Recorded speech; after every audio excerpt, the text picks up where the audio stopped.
What is up, guys? My name is Jacob and I'm coming at you guys with this squad builder, and it's going to be a German Brazilian hybrid with Juan Mata in the mix. But yeah, Josh isn't able to record for the next couple weeks, so whatever comes out till then will probably be just me.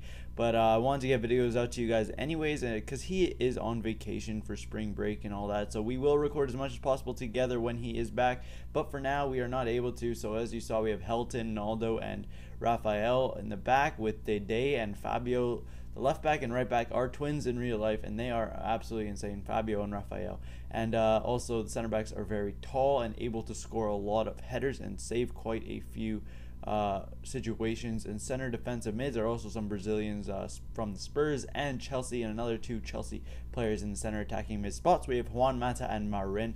They are both very good players, and they might not be pacey enough to play in those positions though, because those the center attacking mid positions in this formation do play wide, and it's a bit harder. But either way, it's fine. And in the striker positions, we do have Podolski and Royce, and Royce does not feel as good as I thought he would be, but nonetheless he is a great player. And Podolski, self-explanatory, an absolute beast for Arsenal, and great German player.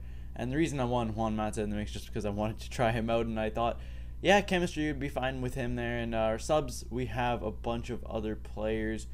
As you see, Felipe Santana will probably be our favorite sub to put in, because he does score a lot of headers. He is a pacey center back, and just like Dede, and Dede and Santana are definitely pacier than Naldo, but Naldo is 6'6" and he is better. And anyways, as you see, our first goal there we got with Podolski. The shot is that powerful that the goalkeeper just couldn't keep it out. It probably hurt his hand or something, and it let it in. That's something you don't really see often, and it happens quite a bit with Podolski, as you'll see coming up here. He does score another goal. It's a finesse shot, nicely put into the corner of the net. And you know, Podolski did score the majority of the goals for this team, close to one of our other super subs, which was Esvine, which is also a very pacey player. So he is basically a different Royce, because Royce didn't work out too well for me, so I decided to put in Esvine somewhere in these 5 games, yeah, because I did win 4 out of 5 games with this team, which is a great ratio. I think anybody could probably play with this team. It's not too expensive. The price should be in the title, because I did forget how much I got them for, and I'll check that in a second. But anyways, they are not too expensive, and they're definitely a good team to play with, to be honest. It's unique to have a German Brazilian hybrid, and you don't really see that often. And I thought about it, and they do work out pretty well. And there's Royce's only goal for me, and after this game I think I do sub him off, and he is he's not going to make another appearance for us, and we're probably going to end up losing a game here in a bit. After this game, we're going to go into our only loss, and we did get pummeled.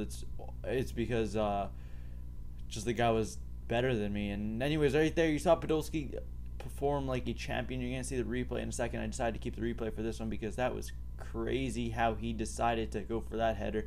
He was like, nope, that's mine, and he flew. I would be screaming and shouting if that happened in real life. That's a very nice goal to put into the net, and Podolski definitely performed quite well right there.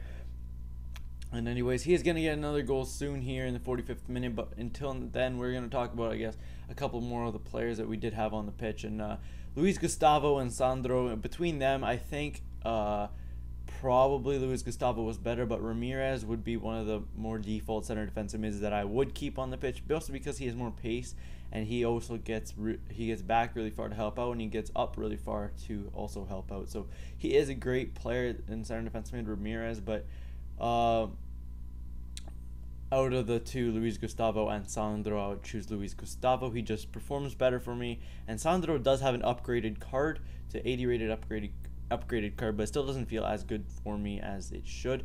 Anyways, Royce is going to be our set piece for this free kick, and you would think this would go in. I don't know, I just tried to power it into the bottom left, and it does hit the post, and he just passed it out for safety.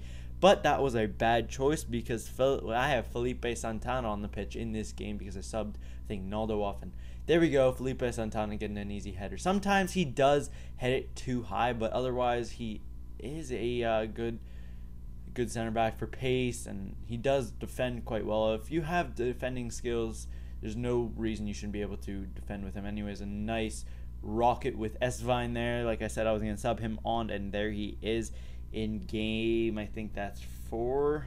I'm not sure, either game 3 or 4. But he is a great player. He's very quick, and his finishing is good. I would say he's a super sub. So anyways, if you want to make this team, I'd suggest you include the bench as well, because subbing them all on, they all have potential. Like Gundogan, he was a sub as well, and I put him on, I think, either for Marin or Mata. I'm not sure. Probably for Marin. But he did perform quite well for me as well. He did score only 1 goal, but he was always there when you needed him on the wing, because he was a bit quicker than Mata and Marin, definitely Marin. But yeah, and one thing I did notice with Mata though is that he was not really there when you need him. He does have medium work rates, which means he doesn't like to get up the pitch too far, and he doesn't like to go down the pitch too far. So he's always there in the middle when you need him. You can pass to him and do other stuff. Like right there, he was there, I guess. He was in the play, and he decided to get a nice tuck-in goal off the rebound. And I think we're going to get another header here, yeah, but with Day, and that just shows some more potential in the air for this team. And this team does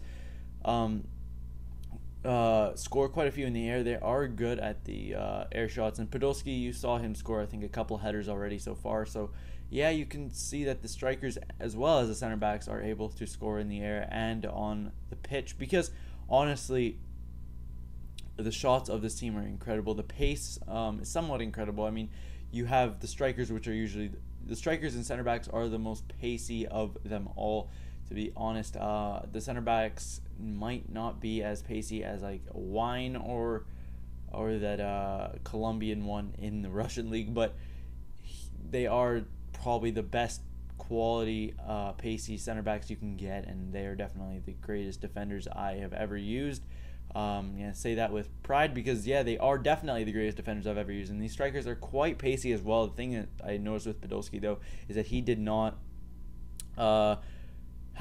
seem to have as much pace as it says he does. He says he has 87, felt like around 82, but that's alright. He was a good player. And anyways, this team, I would say go buy it. I'm not gonna deny you that they are a good team, and yeah, these are the results on the screen. As you can see, we did quite well with this team. And anyways, my name is Jacob. I'll talk to you guys later. Peace.